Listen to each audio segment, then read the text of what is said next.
ఈ విద్యా వెలుగు సందేశాలకు మిమ్మల్ని అందరినీ ప్రేమపూర్వకంగా ఆహ్వానిస్తా ఉన్నాను. అందరూ బాగున్నారు కదా? ఈరోజు ఒక ప్రత్యేకమైన సందేశాన్ని మనం విందాము. విద్యార్థులు లేదా విజయం సాధించాలని కోరుకుంటూ కలలు కంటున్న వారందరికీ కూడా ఈరోజు ఒక ప్రత్యేకమైనటువంటి విషయాన్ని మనం నేర్చుకున్నాము. ఈ భూమి మీద అతి చిన్న జీవరాశుల్లో ఒకటైనటువంటి చీమ మనకు నేర్పే పాఠాలు కనుక మనం చూస్తే మనం ఆశ్చర్యపోక తప్పదు.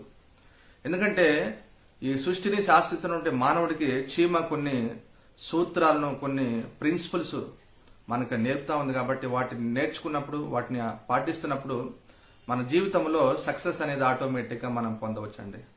So what will learn from ants, మనం చీమ నుంచి ఏమి నేర్చుకోవచ్చు అని మనం చూస్తే మొట్టమొదటిగా క్రమశిక్షణ నేర్చుకోవచ్చు. సో A to Z అక్షరాల్లో ఒక్కొక్క నెంబర్ వేసుకుంటూ పోయినప్పుడు డిసిప్లిన్ అనే ఆ యొక్క పదానికి ప్రతి లెటర్ని కనుక మనం చూసినప్పుడు 100 అనే సంఖ్య వస్తుందండి. సో హార్డ్ వర్క్ లేదా ఇతర లక్కీ కంటే కూడా మానవ జీవితంలో సక్సెస్ సాధించాలంటే డిసిప్లిన్ అనేది చాలా చాలా ప్రాముఖ్యం. క్రమశిక్షణ, ఎందుకంటే క్రమశిక్షణ అనేది చిన్ననాటి నుంచే మనం పిల్లలకు అందిస్తున్నప్పుడు, విద్యార్థులకు అందిస్తున్నప్పుడు ఆటోమేటిక్గా వారి జీవితానికి సక్సెస్ అనేది పునాదిగా ఈ యొక్క క్రమశిక్షణ ఉపయోగపడుతూ ఉంటుంది.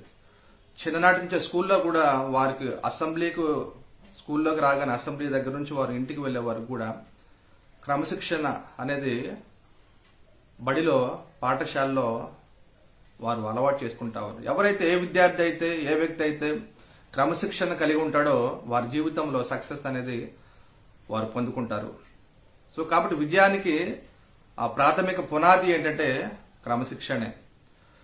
ఒక గృహాన్ని కనుక మనం పరిశీలించినప్పుడు, ఒక పెద్ద గృహానికి, ఆ గృహానికి వెళ్ళడానికి ఒక పెద్ద ద్వారబంధం ఉంటుంది. ఆ ద్వారబంధానికి మనం లాక్ వేస్తా ఉంటాం.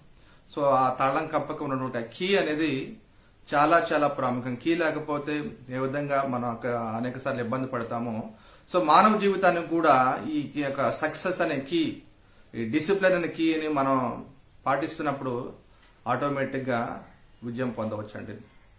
ఫ్రిట్జ్ క్రెస్లర్ అనే ఒక గొప్ప సంగీత సామ్రాజ్యంలో వయోలిన్లో చాలా ప్రసిద్ధుడు. ఆయన ఒకసారి అడిగారట, సార్ మీ విజయానికి సూత్రం ఏంటని అడిగారట. అయితే నా విజయానికి సూత్రం ఏంటంటే నేను ప్రతిరోజు ఈ యొక్క సాధనని, ఈ యొక్క వయోలిన్ సాధన చేయటం అని చెప్పారంట.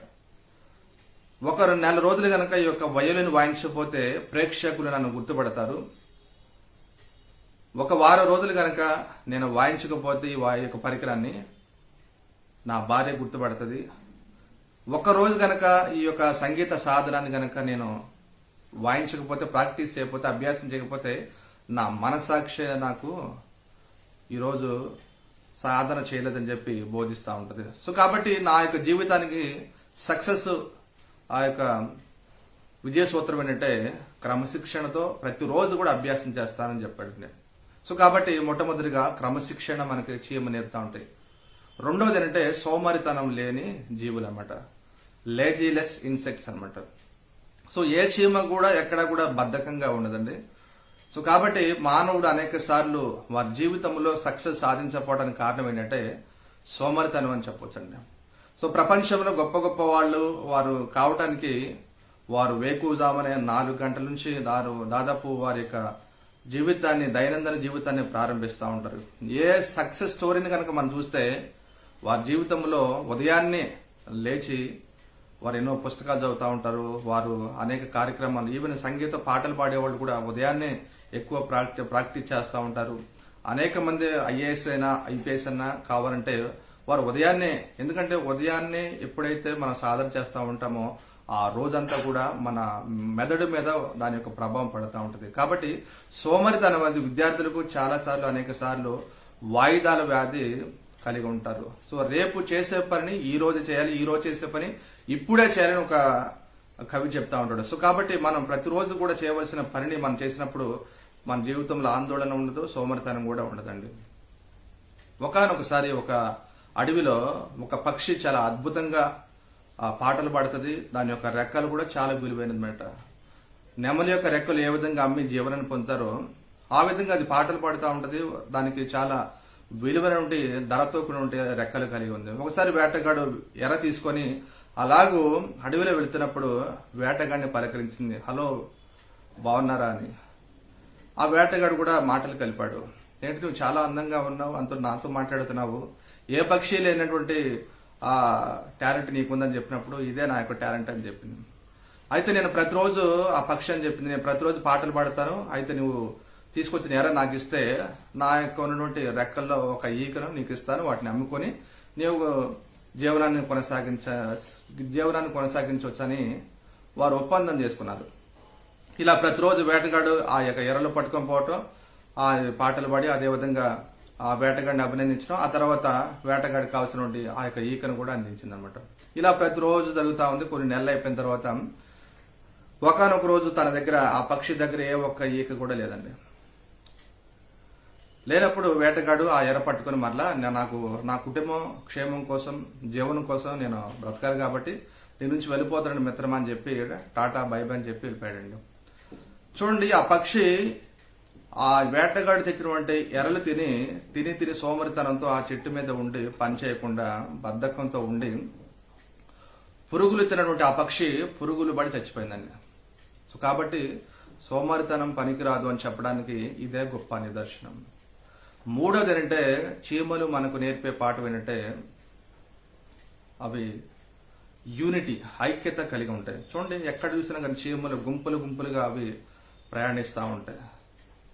సో కాబట్టి ఐక్యత అనేది చాలా చాలా ప్రాముఖ్యం. చలి చీమలన్నీ కూడా ఆ సర్పాన్ని కూడా నాశనం చేసే శక్తిని కలిగి ఉంటాయి అన్నమాట. సో ఎక్కడైతే ఐక్యత ఉంటుందో అక్కడ అద్భుతాలు చూడవచ్చండి. సో మానవుల్లో కూడా ఎప్పుడైతే ఐక్యత అనేది పాటిస్తున్నప్పుడు కుటుంబంలో కావచ్చు లేదా విద్యార్థుల జీవితంలో చూస్తే ఐక్యత చాలా చాలా ప్రాముఖ్యమైనటువంటి విషయం అండి. సో కలిసి మెలిసి టుగెదర్ ఎప్పుడైతే ఈ యొక్క నియమాన్ని పాటిస్తారో, సూత్రాన్ని పాటిస్తారో సక్సెస్ అనేది ఆటోమేటిక్గా మనం పొందుకోవచ్చు. ఒక వృద్ధుడైనటువంటి తండ్రికి 4 కుమారులు కూడా వారు విడిపోయి తగాదాలు పెట్టుకొని కలహాలు పెట్టుకొని విడిపోయినప్పుడు కర్రలు తెచ్చి ఆ యొక్క బండిలా స్టిక్స్ ఏ విధంగా వారు విరవలేకపోయారో ఆ తండ్రి దాని ద్వారా ఆ కర్రలన్నీ కలిసి ఉన్నప్పుడు ఏ విధంగా మీరు వాటిని విరవలేకపోయారు, మీరు కూడా కలిసి ఉంటే మిమ్మల్ని ఎవరు ఏం చేయలేరు అని చెప్పి ఆ తండ్రి నీతి యొక్క పాఠాన్ని కూడా నేర్పాడు. సో కాబట్టి యూనిటీ అనేది కూడా చాలా చాలా ప్రాముఖ్యం. ఎగిరే పక్షుల్లో ఐక్యత ఉందండి. అప్పుడప్పుడు పచ్చిక బయళ్లలో అనేక సార్లు వి షేప్ లో పక్షులు ఎగురుతూ ఉంటాయి.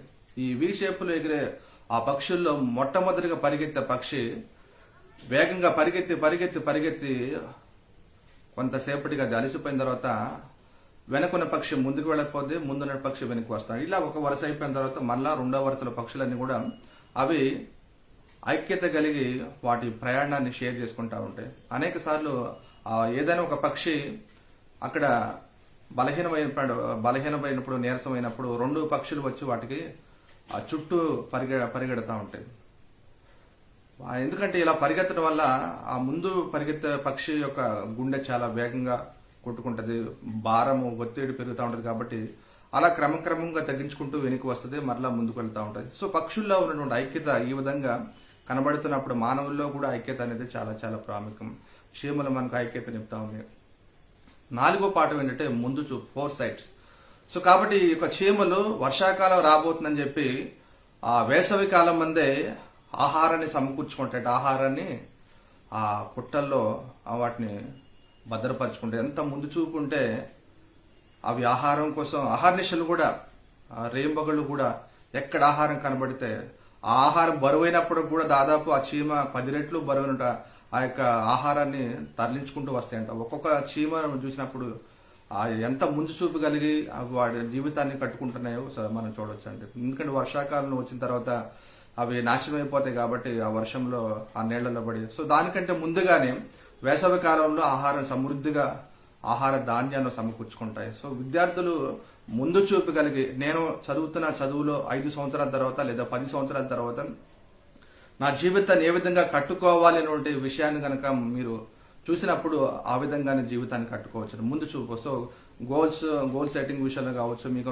గమ్యం విషయంలో కావచ్చు, సో షార్ట్ టర్మ్ గోల్స్ కావచ్చు, లాంగ్ టర్మ్ గోల్స్ కావచ్చు. సో కాబట్టి మీ జీవితంలో దాదాపు డిగ్రీ లేదా పీజీ అయిపోయిన తర్వాత ఏం చేయాలి, వాట్ నెక్స్ట్, సో జీవితాన్ని మరలా ఏ విధంగా ముందు కొనసాగాలని చెప్పి ఆ ఒక్కొక్క సంవత్సరం సాధించవలసిన గోల్స్ సాధించుకుంటూ సో ముందుకు వెళ్ళినప్పుడు ఆటోమేటిక్ గా ముందు చూపు కలిగినప్పుడు సో అనేక సార్లు చాలా మందికి ఈ ముందు చూపు కలిగి ఉండదు కాబట్టి ముందు చూపు అనేది చాలా చాలా ప్రాముఖ్యం. చివరిగా మరొకటి అంటే అవి జ్ఞానం కలిగినటువంటి జీవులు అనమాట. సో నాలెడ్జబుల్ ఇన్సెక్ట్స్ అనమాట. సో ఎందుకంటే ఆ చీమలకు ఉన్నటువంటి జ్ఞానం అంట మానవుని నేర్చుకోవాలంట.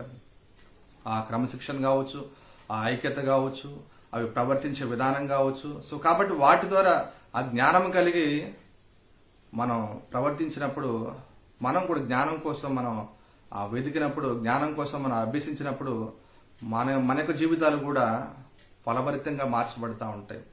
ఎందుకంటే గ్రీకు శాస్త్రవేత్త ఫిలాసఫర్స్ ఎప్పుడు కూడా జ్ఞానం కోసం, క్రొత్తగా ఉన్నటువంటి జ్ఞానం కోసం ఎప్పుడు కూడా తహతహలాడుతూ ఉంటారు అన్నమాట. ఎప్పుడు కూడా పరిశోధన చేస్తూ ఉంటారు.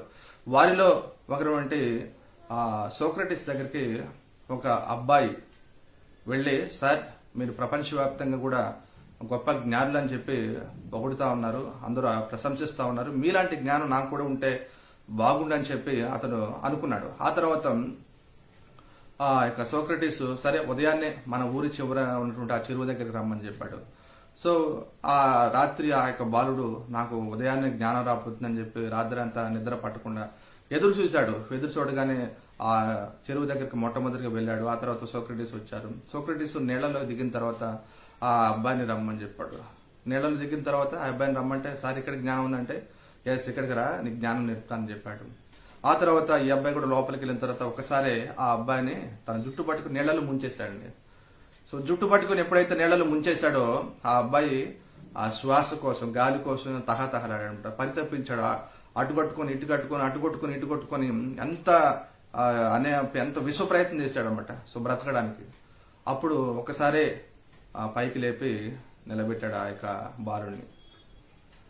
ఆ తర్వాత ఆ బాలుడు, ఆ యువకుడు తిట్టుకున్నాడు అనమాట, నువ్వు జ్ఞానం నేర్పమంటే నువ్వు నన్ను చంపే పని చేసావు కదయా, నువ్వే జ్ఞానవంతుడు అని చెప్పినప్పుడు ఆ యొక్క ఓటుకి వెళ్ళిన తర్వాత అతను సోక్రటీస్ నవ్వుతా ఉంటాడు అన్నమాట. సో ఆ అబ్బాయిని ఒకటే ప్రశ్న అడుగుతా ఉంటాడు, నీవు నీళ్లలో ఉన్నప్పుడు నీకేం కావాలనిపించిందంటే మొట్టమొదటి నాకు గాలి కావాలని చెప్పాడు. సో బ్రతకడానికి గాలి చాలా ప్రాముఖ్యం కాబట్టి ఈ గాలి కోసం నేను పరితపించాను. సో ఈ గాలి లేకుండా నేను బ్రతకలేనని చెప్పాడు. సో కాబట్టి నీ జీవితంలో కూడా సక్సెస్ అనేది సాధించాలంటే నీవు జ్ఞానం కావాలి కావాలి కావాలి సాధించాలని చెప్పి నీవు ఎప్పుడైతే పరితపిస్తావో, నువ్వు మనస వాచ కర్మణ నీవు పాటిస్తావో ఆటోమేటిక్ నీ జ్ఞానం వస్తుంది పొమ్మని చెప్పినప్పుడు ఆ యొక్క యువకుడు, ఆ యొక్క బాలుడు అక్కడి నుంచి వెళ్ళాడండి. సో కాబట్టి చీమల ద్వారా మనం ఇలాంటి పాఠాలు, ఈ 5 పాఠాలు కనుక మన జీవితంలో సాధన చేయటం ప్రారంభించినప్పుడు మన జీవితం సక్సెస్ లోకి నడిపించబడుతుంది. సో కాబట్టి యొక్క సందేశం ద్వారా ప్రాముఖ్యంగా మనకు భూమి మీద ఉన్న ప్రతి జీవరాశి ద్వారా ఎన్నో పాఠాలు నేర్చుకోవచ్చు. వాటిలో భాగంగా చీమలు మనకు కొన్ని విలువైన పాఠాలు నేర్పుతాయి. కాబట్టి వారి యొక్క చీమలు బోధించే నీతి సూత్రాల మీద మన జీవితాన్ని బిల్డ్ చేసుకోవాలని ఈ యొక్క సమయం ఇచ్చిన మీ అందరూ కూడా ధన్యవాదాలు తెలియజేస్తున్నాను. Thank you.